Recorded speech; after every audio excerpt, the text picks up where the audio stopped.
ಕರ್ನಾಟಕ ರಾಜ್ಯದಲ್ಲಿ ಆಸ್ತಿಗಳ ಭದ್ರತೆ ಅಪಾಯದಲ್ಲಿ ಇದೆಯಾ? ಹೀಗಂತ ಒಂದು ಅನುಮಾನವನ್ನು ಪತ್ರ ಬರಹಗಾರರು ವ್ಯಕ್ತಪಡಿಸುತ್ತಿದ್ದಾರೆ. ಈ ನೋಂದಣಿ ದೋಷಗಳಿಂದ ಭೂಮಾಫಿಯಾ ಹ್ಯಾಕರ್ಗಳಿಗೆ ಬಾಗಿಲು ತೆರೆದಂತಾಗಿದೆ. ಇದರಿಂದ ಜನರಲ್ಲಿ ಆತಂಕ ಸೃಷ್ಟಿಯಾಗಿದೆ ಎನ್ನುತ್ತಾರೆ ಪತ್ರ ಬರಹಗಾರರ ಒಕ್ಕೂಟದ ಪದಾಧಿಕಾರಿಗಳು. ಬನ್ನಿ ಅವರು ಏನು ಹೇಳುತ್ತಾರೆ ಎಂಬುದನ್ನು ಕೇಳಿಕೊಂಡು ಬರೋಣ.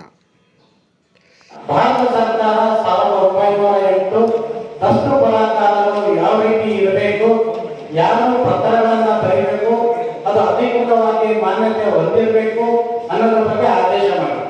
ಆ ಆದೇಶದ ಅಡಿಯಲ್ಲಿ ಕರ್ನಾಟಕ ಸರ್ಕಾರ 1976ರಲ್ಲಿ ಆದೇಶ ಮಾಡಿದೆ. ಆ ಆದೇಶನ ಒಳಗೊಂಡಂತೆ ಅವತ್ತಿನ ಸರ್ಕಾರ ದಸ್ತುಗಳಂದ್ರೆ ಪತ್ರಗಳನ್ನ ಪರವಾನಗಿ ಪಡೆದಂತೆ ಸರಿಬೇಕು ಹಾಗೂ ಅದಕ್ಕೆ ಸಂಬಂಧಪಟ್ಟಂತೆ ಲೈಸೆನ್ಸ್ ಕೂಡ ವಿತರಣೆ ಮಾಡಿ ಕೊಟ್ಟಿದ್ದಾರೆ.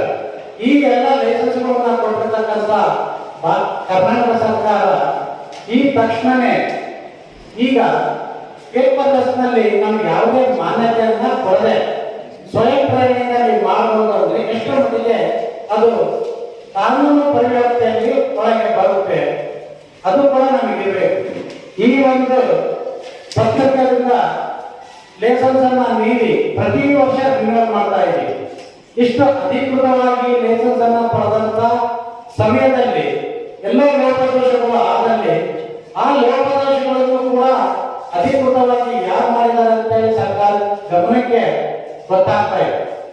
ಇಷ್ಟೆಲ್ಲದರ ನಡುವೆ ಸರ್ಕಾರ ನಾವು ಅಗ್ರಪಡಿಸ್ತಾ ಇರೋದೇನೆಂದರೆ ಇದನ್ನೇ ನಂಬಿಕೆ ಇರತಕ್ಕಂಥ ಕರ್ನಾಟಕ ರಾಜ್ಯಾದ್ಯಂತ 8ರಿಂದ 10,000 ಜನ ನಾವಿದ್ದೀವಿ ಮತ್ತು ನಮಗೆ ಒಳಗೊಂಡಂತೆ ಸಹಾಯಕರಾಗಿ ಕಂಪ್ಯೂಟರ್ ಸುಮಾರು ಲಕ್ಷಾಂತರ ಕುಟುಂಬಗಳು ನಾವು ಈ ಒಂದು ಯಾವುದೇ ಪ್ರತಿಫಲ ಸರ್ಕಾರದಿಂದ ಅನುದಾನ ಕೇವಲ ಸ್ವಯಂ ಉದ್ಯೋಗವನ್ನ ನಿರ್ವಹಣೆ ಮಾಡ್ತಾ ಬಂದಿದ್ದೀವಿ. ಕೇವಲ ಈ ಒಂದು ಪರವಾನಿಗೆ ಕೊಟ್ಟತಕ್ಕಂಥ ವ್ಯವಸ್ಥೆ ಇದೆ. ಹಾಗೆಯೇ ಈ ಪೇಪರ್ಲೆಸ್ ವ್ಯವಸ್ಥೆಯು ವಿದ್ಯಾವಂತರಿಗೆ ಮಾತ್ರ ಗೊತ್ತಾಗುತ್ತೆ. ಅವರಿಗೆ ಏನಾದರೂ ಪೂರ್ತಿ ಗೊತ್ತಾಗುತ್ತಾ? ಗೊತ್ತಾಗುತ್ತೆ. ಅವರು ಏನ್ ಮಾಡ್ತಾರೆ, ಮಧ್ಯಾಹ್ನ ಅವ್ರ ಹೋಗ್ಬೇಕು. ಈ ವ್ಯವಸ್ಥೆಯ ಎಲ್ಲಾ ಮಾಹಿತಿಯನ್ನ ಮತ್ತು ರೈತಾಪಿ ವರ್ಗ ಹಾಗೂ ಸಾರ್ವಜನಿಕರಿಗೆ ತಿಳಿಸಲು ಏನೇನು ವ್ಯವಸ್ಥೆ ಮಾಡಿದ್ದಾರೆ, ಯಾರು ವ್ಯವಸ್ಥೆ ಮಾಡಿಲ್ಲ. ಕೇವಲ 4 ಅಂದ್ಬಿಟ್ಟು ಅವ್ರಿಗೆ ಏನ್ ತಿಳಿದ ವ್ಯವಸ್ಥೆ ಮಾಡಿ ಯಾವುದೇ ಒಬ್ಬ ರೈತಾಪಿ ವರ್ಗದವರಿಗೆ ಇದರ ಮಾಹಿತಿಯನ್ನು ಸಂಪೂರ್ಣವಾಗಿ ಕೊಟ್ಟಿಲ್ಲ. ನಾವು ಇಲ್ಲಿ ಹೇಳ್ತೀವಿ, ಬೆಂಗಳೂರಿನಲ್ಲಿ ಇರ್ತೀವಿ, ನಮ್ಗೆ ಇಲ್ಲೆಲ್ಲ ಗೊತ್ತಿರ್ತಕ್ಕಂಥ ಇರ್ತಾರೆ ಮಾಡ್ತೀವಿ. ಬೀದರ್, ಕಲಬುರಗಿ, ಯಾದಗಿರಿ, ಆಳಂದ, ಹಿನ್ಸ್ಘಟ್ಟ, ಜಮಖಂಡಿ ತಾಲೂಕು ಅಲ್ಲೆಲ್ಲ ಯಾವ ರೀತಿ ಇದೆ ಅದರ ವ್ಯವಸ್ಥೆ? ಅಲ್ಲೆಲ್ಲರೂ ವಿದ್ಯಾವಂತರೇ ಇರ್ತಾರ. ಮತ್ತೆ ಅವ್ರಿಗೆಲ್ಲ ಪರಿಸ್ಥಿತಿ ಯಾವ ರೀತಿ ನಿಭಾಯಿಸ್ಬೇಕಂತೆ? ಇವ್ರು ಹೇಳ್ತಾರೆ, ನಾವು ಸಿಟಿಜನ್ ಲಾಗಿ ಮಾಡ್ತಿದ್ದೀವಿ, ಸಿಟಿಜನ್ ಲಾಗಿನಲ್ಲಿ ಅವರೇ ಪತ್ರ ಬರೆಯಬಹುದು ಅಂತ. ಏನ್ ಸಮಯ ಪತ್ರ ಬರೀತೀರಿ? ಪತ್ರ ಅಂತಾನೆ ಗೊತ್ತಿರಲ್ಲ. ಒಬ್ಬ ವ್ಯಕ್ತಿ ಜನಸಾಮಾನ್ಯರಲ್ಲಿ ಕಷ್ಟಪಟ್ಟು ಒಂದೇ ಒಂದು ಸಾಯದಲ್ಲಿ ಒಂದು ಭೂಮಿ ಮಾಡಬೇಕು, ನನಗೆ ಒಂದು ಸೂರನ್ನ ತರಿಸಿಕೊಳ್ಳಬೇಕು ಅನ್ನೋ ವ್ಯವಸ್ಥೆಯಲ್ಲಿ ಬಂದಿರ್ತಾನೆ. ಅವನಿಗೆ ಈ ಲಾಗಿನ್ ಕೊಟ್ಟು ನೀವು ಇದನ್ನು ಮಾಡಪ್ಪ, ಸರ್ಕಾರ ಹೇಳಿದ್ರೆ ಮಾಡಕ್ ಸಾಧ್ಯನಾ? ಮತ್ತೆ ಪರ್ಯಾಯ ವ್ಯವಸ್ಥೆಯನ್ನ ಮಾಡ್ತಾ ಇದ್ದೀವಿ.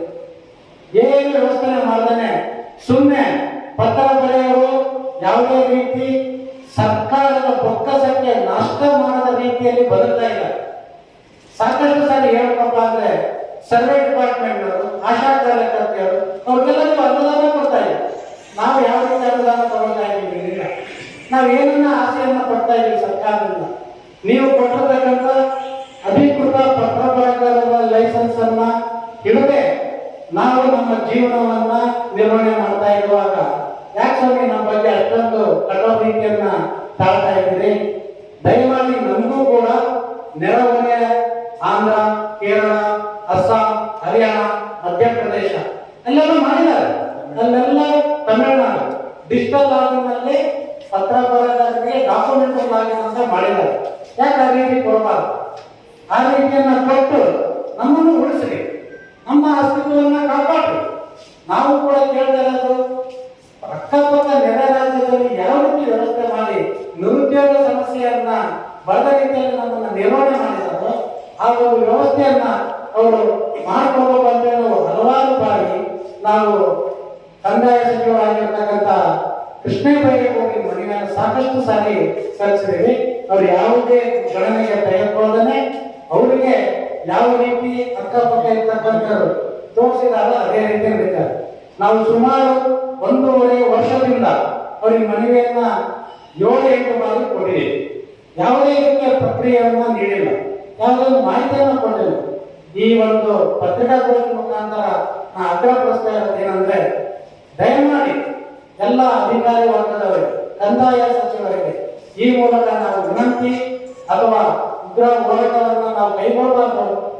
ನಮಗೆ ಕೊಟ್ಟಿರ್ತಕ್ಕಂಥ ಪರವಾನಗಿ ಅಲ್ಲ, ಈಗಿರ್ತಕ್ಕಂಥ ಡಿಜಿಟಲೀಕರಣದಲ್ಲಿ ನಮಗೆ ಸಂಪೂರ್ಣವಾಗಿ ಒಂದು ಲಾಗಿನ್ ವ್ಯವಸ್ಥೆ, ಐಡಿಯನ್ನು ಕೊಟ್ಟು ಲಾಗಿನ್ ವ್ಯವಸ್ಥೆ ಮಾಡಿ ಅದರ ಮುಖಾಂತರ ಪತ್ರಗಳನ್ನು ಬರೆಯುವಂತ ವ್ಯವಸ್ಥೆಯನ್ನು ಮಾಡಬೇಕು.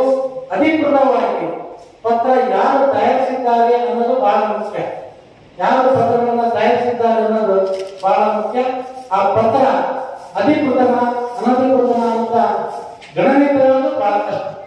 ಇದರೆಲ್ಲದರ ಒಂದು ಸಂಪೂರ್ಣವಾಗಿ ವಿವರಣೆಯನ್ನು ಗೊತ್ತಿರತಕ್ಕಂಥ ಅಧಿಕಾರಿಗಳು ಸರಿಯಾದ ಮಾಹಿತಿಯನ್ನ ಸಚಿವರಿಗೆ ನೀಡಿ ನಮಗೆ ಲಾಗಿನ್ ಕೊಡಬೇಕು. ನೆರೆಹೊರೆಯ ಕೇರಳ, ಆಂಧ್ರ, ಹರಿಯಾಣ, ಮಹಾರಾಷ್ಟ್ರ ಇನ್ನು ಬಹಳಷ್ಟು ರಾಜ್ಯಗಳು ಈ ಪತ್ರ ಬರಹಗಳನ್ನು ಉಳಿಸಿ ಕೆಲಸ ಮಾಡಿದರೆ ಹೊರತು ನಮ್ಮ ಕರ್ನಾಟಕ ಸರ್ಕಾರ ಅಲಕ್ಷ್ಯ ಮಾಡೋದಕ್ಕೆ ನಮ್ಮನ್ನು ಯಾರೂ ಅಲಕ್ಷ್ಯ ಮಾಡಿಲ್ಲ ಇತರ ರಾಜ್ಯಗಳಲ್ಲಿ. ಸರ್ಕಾರ ಏನ್ ಬೇಕು